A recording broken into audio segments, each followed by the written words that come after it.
Sederhana, jadi jangan pikir kita ketakutan, woi. Happy. Jadi karena happy, gimana sih orang happy? Bahagia gitu. Semangat dong kalau happy dan bahagia, semangat dong. Oke gini.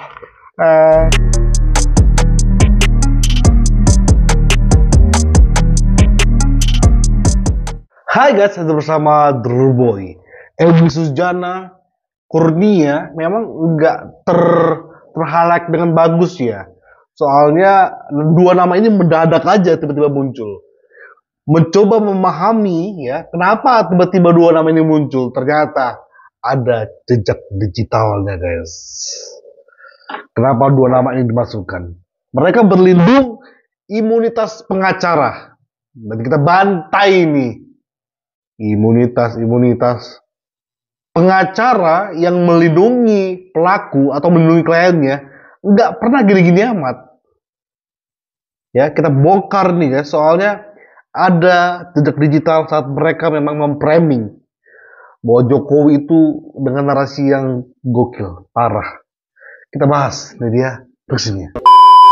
Konteks dilaporkan oleh Joko Widodo, kami justru happy.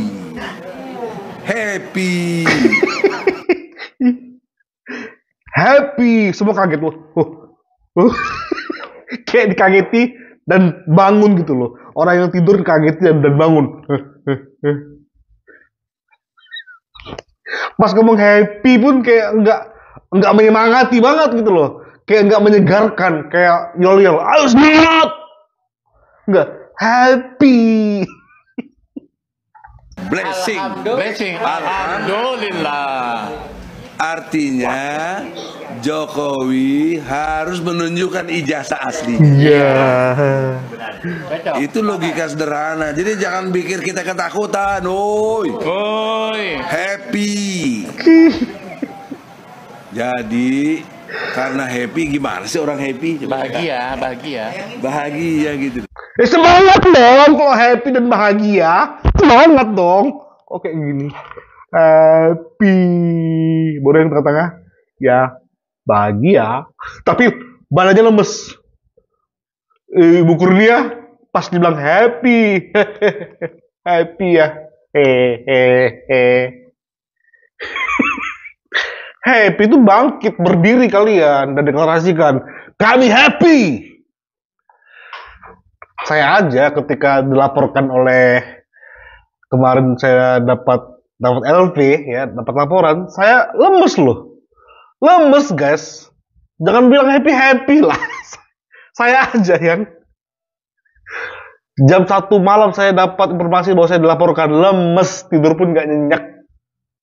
Walaupun ya tipe-tipe saya memang sebenarnya bisanya tidur sampai pagi. Cuma maksudnya proses mau tidur tuh kepikiran dulu gitu loh. Lah kalian udah pasti masuk penjara, masa happy? Jujur saja lah. Nangis ya nangis. Kiranya kalau nangis itu bisa melegakan, ya lakukanlah. Apa gimana? Di rumah? Yaudah. Oke lah, sekarang boleh lah kalian. Iya, oke lah, terserah lah ya. Kalau pertemuan gini nggak apa lah, ya jangan nangis. Tapi pas di rumah kalau mau nangis, ya silakan ya. Khususnya Ibu Kurnia. Kalau si Egy ini kan kemarin saja pas dia mangkir dari Pak Jokowi untuk masalah ijazahnya, nggak lama kemudian ternyata ada informasi beliau sakit. Nah, lah. Takutnya sakitnya ini nanti dijadikan alasan. Stoplah untuk menguatkan masing-masing. Kalau takut ya takut.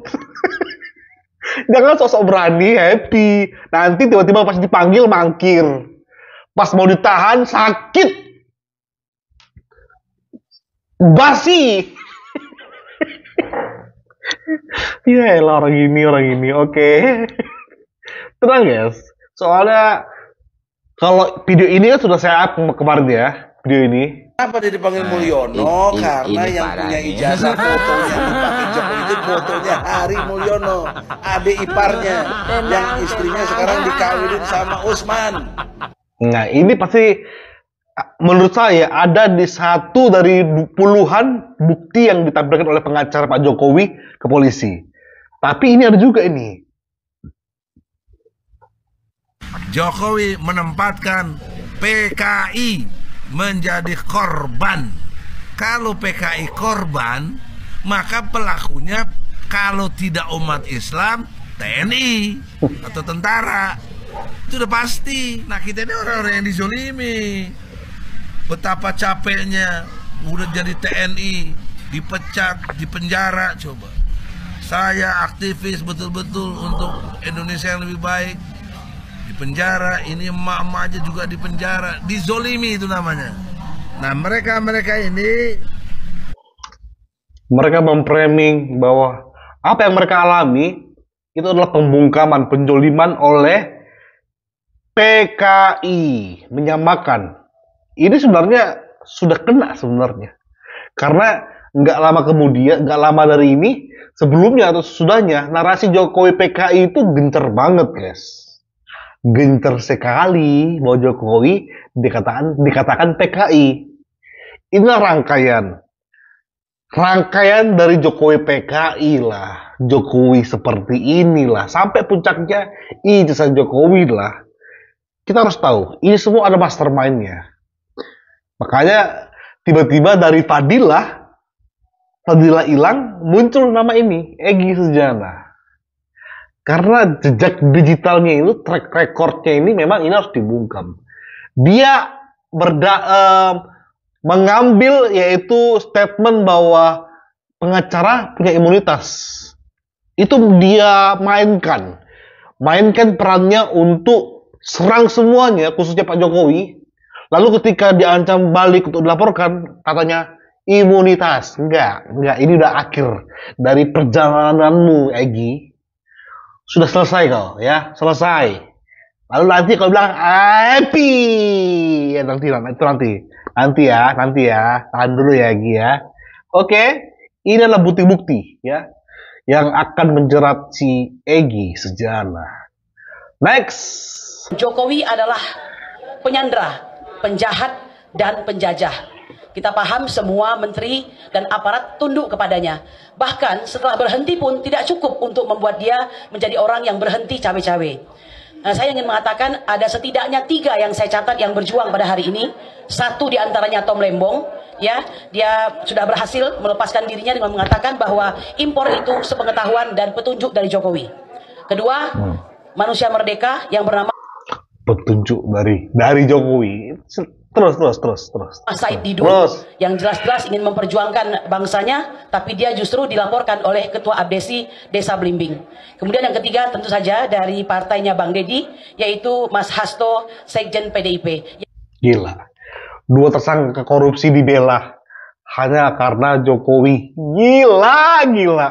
Tapi itu mungkin nggak bisa memenjarakan, tapi ada statement dia di awal yang bisa mempidanakan Kurnia. Jokowi adalah penyandra, penjahat, dan penjajah. Penyandra, penjahat, dan penjajah. Jokowi adalah. Aku agak kaget kenapa Bung Kurnia tiba-tiba dapat nama itu ya. Saya kaget, guys. Ternyata narasi-narasi yang dia bangun selama ini memang memfitnah. Penyandera, penjahat, penjajah itu apa? Kalau bukan fitnah namanya. Baru kalian tiba-tiba minta mediasi. Mediasi apa? Mohon maaf ya. Ini bukan ya, Bu Kurnia ya. Seandainya ibu ada yang mengatakan Ibu Kurnia pelacur. Dulunya dia melacur. Seandainya. Ibu anggap itu kritik atau fitnah, Ibu? Coba Ibu jawab. Ibu jawab dulu. Jadi jangan berlindung dari kata-kata kritik, sementara yang aslinya yang kalian lakukan adalah fitnah, mencemarkan nama baik. Siap-siap ya, dua nama ini. Dan ternyata ada lebih gokil lagi, sebenarnya mereka punya jejak digital ketika beberapa tahun lalu mereka sekuat tenaga melawan Jokowi di persidangan ijazah. Sempat terjadi perdebatan antara mereka berdua, dua bestie ini antara Egy sama Kurnia dalam hal persidangan, guys. Di persidangan. Kami tidak terima, 14 kali persidangan kita selalu menolak. Akhirnya hari itu tiba, di mana ya Otto Hasibuan datang dengan pasukannya tentu saja ya untuk hadir di persidangan, dan cukup sekali saja Anda bisa melihat bagaimana riak wajah hakim pada saat itu berbahagia, dan semua keinginan Otto Hasibuan diikuti, termasuk sidang-sidang yang akan datang berlanjut dengan online. Padahal kami tidak setuju. Kami percaya, dan Prof. Egy ya yang paham hukum ini, bahwa sidang perdata itu mengenai konsensus, kebersetujuan kedua belah pihak, ada kesepakatan ya, tidak bisa diputuskan oleh pihak pengadilan sendiri berdasarkan kehendak daripada salah satu pihak. Gila. Aku akan buktikan kepada kita semua bahwa omongan ini nggak benar. Ya. Soalnya memang perihal yang diperkarakan oleh mereka itu benar. Tapi hakim memutuskan karena satu pihak itu nggak benar. Karena dari pihak Otto, kenapa mengatakan seperti itu? Karena permintaan dari mereka sebenarnya. Nah, seperti apa ini dia? Terima kasih yang mulia, terima kasih teman jawab saya juga ini. Pertama, kami ingin beritahukan bahwa sejak Joko Widodo secara pribadi juga itu panggilannya baru diterima dan langsung kami ditunjuk menjadi kuasa. Jadi Pak Jokowi tidak pernah mengunjungi sidang, kita langsung hadir pada hari ini karena juga tadi walaupun mungkin sebelumnya juga berkali-kali, tapi yang juga itu adalah bukan Joko Widodo pribadi tapi presiden. Sehingga setelah ada perubahan hukum ada, sehingga Pak Jokowi itu mentaati semua hukum yang berlaku. Yang kedua, bahwa tadi ada bicara tentang mediasi, katakan bahwa kami disuruh harus menyerahkan bukti dan sebagainya. Saya sepakat dengan Pak Mulia, karena itu termasuk materi perkara. Yang ketiga, bahwa soal mediasi, tentunya semua orang juga ingin menyelesaikan persoalan dengan cara, tapi karena sudah dilewati, maka sebenarnya kami juga punya posisi ya, posisi bahwa kami harus bermediasi dengan pihak yang mempunyai legal standing untuk mengajukan gugatan. Kami juga berpendapat bahwa mereka tidak memiliki legal standing untuk mengajukan gugatan dalam perkara, sehingga agak sulit bagi kita untuk berbicara tentang mediasi. Kami harus berunding dengan orang yang punya legal standing mengajukan gugatan ini baru bisa dilanjutkan mediasi. Kalau dia tidak punya legal standing, maka kami tidak bisa bermediasi dengan orang yang tidak memiliki legal standing dan gugatan ini. Ini pendapat kami. Jadi sebelumnya kami serahkan kepada. Jadi mungkin teman-teman nggak tahu ya. Saat itu ada dua hal. Yang pertama mengenai kenapa Prof. Otto tiba-tiba baru muncul, karena waktu sebelumnya mereka menggugat presiden. Ya, setelah disuruh revisi, akhirnya mereka menggugat Jokowi sebagai individu. Makanya muncullah Prof. Otto. Yang kedua, mereka mempermasalahkan kenapa mediasi mereka pihak Pak Jokowi kok nggak mau. Mereka respon Pak Jokowi adalah lewat Pak Otto, Pak Jokowi itu mau mediasi, tapi ingat ya, legal standing antara Pak Jokowi dengan siapa harus mediasinya gitu loh, itu kan harus jelas. Dan kaitan apa? Mediasi itu maksudnya kaitan apa? Kan perdamaian kan, berarti ada yang salah satu pihak yang melanggar ya kesepakatan di awal. Paham kan? Paham kan guys? Jadi lu harus punya bargaining possession. Kenapa lu bisa menggugat lalu lu minta mediasi? Apa yang dilanggar oleh pihak Pak Jokowi sehingga lo bisa membawa ini ke persidangan? Sampai itu makanya muncullah Egy Sujana dari kursi penonton maju dia menjadi kuasa hukum juga. Itu dia. Takbir.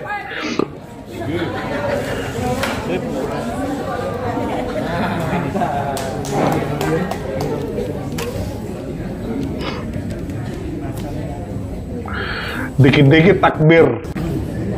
Habis memfitnah takbir. Melangkah ke surat gugatan. Ini surat penjelasan dari surat gugatan. Bagaimana surat gugatan tidak kemana? Tidak ada yang mulia. Lalu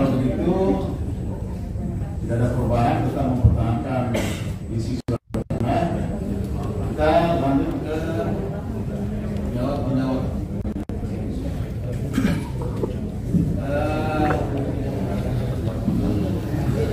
Ini kan semuanya advokat Sebentar yang mulia. Sebenarnya tadi saat akan masuk ke ruangan, kami ini agak berat hati untuk memulai sidang. Ketua kami, Egy Sudana, belum hadir. Pasti ada sesuatu yang tidak beliau sampaikan, yang tidak mungkin saya wakilkan pikiran beliau. Jadi beliau tadi, yang mulia tadi menyampaikan soal surat kuasa tersebut ya. Jadi namanya perlu diklirkan kembali, karena pada saat yang mulia memberikan saran soal surat kuasa tersebut, kita semua kan hadir dan ada rekaman untuk itu. Sedangkan yang mulia mengatakan tadi bahwa surat kuasa itu bukan merupakan suatu persetujuan atau saran dan sebagainya itu. Jadi ini perlu disampaikan kembali. Ya, mohon maaf ya, saya lagi ini kita sudah ada. Surat gugatan sudah dianggap tidak ada di. Dengar kan kalian semua? Dengar kan? Makanya saya mengajak teman-teman ya, nanti pas saat persidangan yang dekat dengan di mana tempat yang akan ditunjuk untuk mengadili itu, gas, yuk kita sama-sama datang. Saya mungkin akan datang di beberapa kesempatan, dan di lain kesempatan mungkin saya akan memerintahkan ponakan saya untuk ikut live ya. Mungkin saya juga akan menyiarkan secara live acara tersebut. Jadi teman-teman jangan sampai persidangan dicemari oleh ganti Pak Hakim. Betul lah, julukan kalian itu kadal gurun. Liar banget, hakim dibilang ganti hakim. Memang kayak mereka tuh pengennya hidup itu tanpa aturan gitu loh. Berbagi lagi, kita mempertahankan suatu bertanya, jangan dulu lagi. Ini pandang lagi. Kalau informasi bukan soal perubahan lagi, tidak, tetapi historis mengenai kenapa ada perubahan, karena kami mengikuti saran jadi ahli peristiwa itu. Bahkan waktu itu kemudian berjanji tapi kan tidak sampai 2 minggu sampai sebulan sekarang. Alhamdulillah sekarang sudah terjadi, cuma ingin ditekankan di sini ada peristiwa yang mulia yang menyarankan perubahan itu. Ini dari awal kan saya sudah bilang, kami menjadi saksi tidak mau terlibat, tidak mau diseret ke permasalahan di situ. Kami berpendapat, kita yang menjelaskan. Jadi hakim berpendapat demikian, sudah berarti selesai. Nah, sudah. jadi kita mulai aja.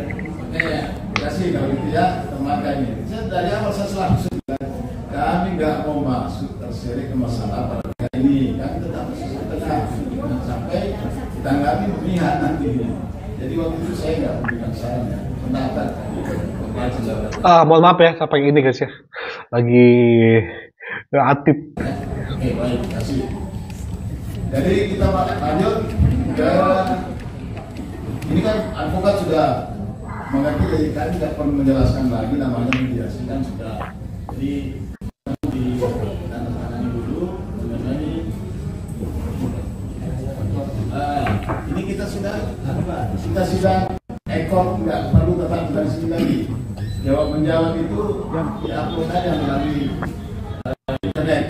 Silakan ditandatangani dulu ya, karena kita ini Maksudnya tidak ada sidang lagi bagaimana ini? jadi kita kan sudah langsung ke jawab menjawab. Jadi nanti jawaban dari para tergugat tidak perlu datang ke persidangan menyerahkan, tapi cukup diupload di